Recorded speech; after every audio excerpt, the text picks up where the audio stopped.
नमस्कार सर्वांना. श्री स्वामी समर्थ. आईची ओटी भरणे ही आपल्या संस्कृतीमध्ये अत्यंत पवित्र आणि भावनिक परंपरा आहे. आता अधिक मास चालू आहे आणि अधिक मासामध्ये मुली किंवा विवाहित मुली आपल्या आईची ओटी भरत असतात. खूप श्रद्धेने महिला आपल्या आईची ओटी भरत असतात. पण अशा काही चुकांमुळे म्हणजे त्या चुका आपल्याकडून नकळत होत असतात आणि अशा नकळत केलेल्या चुकांमुळे त्या शुभकार्याचे महत्त्व हे कमी होते. तर आजच्या व्हिडिओमध्ये आपण पाहणार आहोत की आईची ओटी का भरल्या जाते, यामागील धार्मिक आणि आध्यात्मिक महत्त्व काय, आणि सर्वात महत्त्वाचे म्हणजे ओटी भरताना ह्या 3 चुका तुम्हाला टाळायच्या आहेत. तर त्या कोणत्या आहेत हेच आपण पाहणार आहोत. आपल्या संस्कृतीमध्ये म्हणजेच आपल्या हिंदू संस्कृतीमध्ये आईला देवतेचे स्थान दिलेले आहे. मातृदेवो भव असे वेदामध्ये सांगितले आहे. मुलांचे आयुष्य घडवण्यामध्ये आईचा सर्वात मोठा वाटा असतो. ती आपल्या मुलांसाठी आयुष्यभर त्याग करत असते. तिच्या प्रेमाची तुलना कोणाशीही होऊ शकत नाही. म्हणून आपल्या संस्कृतीमध्ये आईचा सन्मान करण्यासाठी काही परंपरा आहेत. त्यापैकी एक म्हणजे आईची ओटी भरणे. ओटी भरणे म्हणजे काही वस्तू देणे असं नाही, तर ओटी भरणे म्हणजे आईप्रती आपलं आदर, प्रेम, कृतज्ञता आणि आईचा आशीर्वाद प्राप्त करण्याचा एक सुंदर संस्कार आहे. आता आईची ओटी कशी भरावी याबद्दलचा व्हिडिओ मी अपलोड केलेला आहे. म्हणजे मी स्वतः आईची कशी ओटी भरली तो व्हिडिओ मी टाकलेला आहे. आता आईची ओटी कशी भरावी, तर सर्वप्रथम आईचे पाय स्वच्छ धुवून घ्यावे आणि तामणामध्ये ठेवून त्यानंतर पुसून घ्यावे आणि आईच्या पायावर हळदी कुंकू अक्षता अर्पण कराव्यात. त्यानंतर तुमच्या यथाशक्ती तुम्हाला जर साडी देणं होत असेल तर साडी किंवा खणानेसुद्धा तुम्ही आईची ओटी भरू शकता. तर साडी आणि त्याच्यामध्ये थोडे तांदूळ, ओटीचं जे सामान असतं म्हणजे खोबरं, हळकुंड, सुपारी म्हणजे जी 5 हे असतात, बदाम आणि काही दक्षिणा, तांदूळ आणि तुम्हाला ज्या वस्तू सुहासिनीच्या द्यायच्या आहेत आईला त्या देखील त्यावर ठेवाव्या. गजरा ठेवावा, नारळ ठेवावा आणि त्याने आपल्या आईची ओटी भरावी आणि 5 वेळा ओटीमध्ये आईच्या त्या साडीवर किंवा पिसावर तुम्ही तांदूळ टाकायचे आहे आणि त्यातले काही तांदूळ, आपली ओटी रिकामी राहू नये म्हणून आपल्या ओटीमध्ये थोडेसे तांदूळ त्यातलेच घ्यायचे आहे. ओटी भरून झाल्यानंतर आईचे चरणस्पर्श करून आईचा आशीर्वाद घ्यावा आणि ही जी कृती आहे ती श्रद्धेने आणि मनापासून करावी. आता आपण जाणून घेऊया त्या 3 चुका आपल्याला कोणत्या करायच्या नाही आहेत. तर सर्वात मोठी चूक म्हणजे स्पर्धेच्या भावनेने आणि दिखावा म्हणून आईची ओटी भरणे. बघा, कोण काय करतं याच्याशी आपल्याला काहीही घेणं देणं नाही. आपण आईप्रती किती हे आहोत, म्हणजे आईप्रती आपलं किती प्रेम आहे. आणि बघा, महाग वस्तू दिल्याने किंवा महाग साडी घेतल्यानेच प्रेम व्यक्त होत नसतं.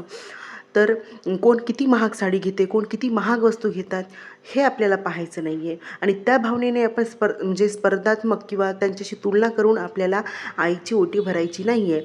म्हणजे तुम्हाला जसं होईल तुमच्या यथाशक्ती आणि किती जे साध्या जरी वस्तू असू देत, साधी जरी साडी असू देत किंवा पीस जरी असू देत, पण ते म्हणजे त्याच्यामध्ये तुमचं प्रेम असलं पाहिजे. मनापासून ते तुम्ही आईची ओटी भरली पाहिजे, श्रद्धेने ओटी भरली पाहिजे. तिने जे तुमच्यासाठी केलं त्याची भावना मनात ठेवून तुम्ही त्या प्रेमाने आईची ओटी भरली पाहिजे. ना की जग करतं किंवा लोक करत आहेत, एवढ्या महागड्या वस्तू, एवढ्या महागड्या सगळ्या गोष्टी आईला देत आहेत, ते आपापल्या याच्यानुसार करतात. पण आपली जशी हे आहे, ऐपत आहे, त्या ऐपतीनुसार आपण करायचं आहे आणि दुसऱ्यांशी कंपॅरिझन करून आपल्याला आईची ओटी भरायची नाही आहे. आपलं शास्त्र सांगतं, देव काय पाहतो तर भावना पाहतो, वस्तूंची किंमत पाहत नाही. जर एखादी व्यक्ती हजारो रुपयांची भेटवस्तू देत असेल आणि मनात अहंकार असेल आणि एखादी व्यक्ती साधं आपलं नारळाने जर ओटी भरत असेल आणि मनात प्रेम असेल, म्हणून त्या व्यक्तीचे जे हे आहे पुण्य आहे ते अधिक मानले जाते दुसऱ्या व्यक्तीचे ज्याच्या मनामध्ये प्रेम आहे. म्हणून कधीही दिखावा करू नका. आपल्या कुवतीनुसार आणि श्रद्धेनुसार ओटी भरावी. दुसरी चूक म्हणजे ओटीमध्ये अशुद्ध आणि तुटलेल्या वस्तू ठेवणे. आता बघा, सर्वांना आता माहितीच आहे, कोणीही तुटलेल्या वस्तू ठेवत नाही. पण नकळतपणे एखादी तुटलेली वस्तू जाऊ शकते. त्यामुळे आपण काळजीपूर्वक त्या वस्तू बघाव्यात की त्या चांगल्या आहेत किंवा तुटलेल्या वगैरे आहेत. तर ओटीमध्ये ठेवलेल्या प्रत्येक वस्तूला धार्मिक महत्त्व असते. त्यामुळे तुम्ही लक्षपूर्वक आणि घाई गडबडीमध्ये त्या वस्तू ठेवू नका. उदाहरणार्थ तुटलेल्या बांगड्या, खराब झालेले फळे किंवा खराब झालेले नारळ, तर ह्या गोष्टी तुम्ही पाहून ओटीमध्ये ठेवा. शुद्ध आणि चांगल्या वस्तूच ओटीमध्ये ठेवा. ओटी भरण्यापूर्वी ह्या गोष्टी नीट तपासून घ्या. माता लक्ष्मीला स्वच्छता अधिक प्रिय आहे. ज्या ठिकाणी स्वच्छता असते तिथे सकारात्मक ऊर्जा निर्माण होत असते. म्हणून ओटी भरण्यापूर्वी स्वतः स्वच्छ राहा, जागा स्वच्छ ठेवा. ओटी भरण्याचे ठिकाण आणि वस्तू देखील स्वच्छ असाव्यात. आता तिसरी चूक म्हणजे आईचा आशीर्वाद न घेणे. आता बरेच जण ओटी भरतात, व्हिडिओ काढतात, फोटो काढतात, पण आईचा आशीर्वाद घेणं मात्र राहून जातं. तर ते न चुकता तुम्ही करायला पाहिजे. आईचा आशीर्वाद हीच खरी संपत्ती आहे. तिच्या मुखातून निघालेला शुभ आशीर्वाद तुमचे आयुष्य बदलू शकतो. म्हणून ओटी भरल्यानंतर नम्रपणे तिच्या चरणी वंदन करा. धर्मग्रंथामध्ये सांगितले आहे की आईवडिलांची सेवा केल्याशिवाय कोणतीही साधना पूर्ण होत नाही. देवाचा आशीर्वाद मिळण्यापूर्वी आईचा आशीर्वाद मिळणे खूप आवश्यक आहे. ज्यांच्या जीवनामध्ये आईवडिलांचा आशीर्वाद असतो त्यांचं कधीही वाईट होत नाही किंवा त्यांना प्रत्येक संकटामधून मार्ग मिळत असतो. आईची ओटी भरणे म्हणजे वस्तू देण्याची परंपरा नाही, तर ती एक प्रेमाची परंपरा आहे. ती एक संस्काराची परंपरा आहे. ती एक कृतज्ञतेची परंपरा आहे. म्हणून दिखाव्यासाठी ओटी भरू नका, तुटलेल्या वस्तू ठेवू नका आणि आईचा आशीर्वाद घ्यायला मात्र विसरू नका. व्हिडिओ जर तुम्हाला आवडला असेल तर लाईक करा, शेअर करा आणि चॅनलला सबस्क्राईब करा. आणि कमेंटमध्ये लिहायला विसरू नका, आईचा आशीर्वाद हेच माझे खरे भाग्य.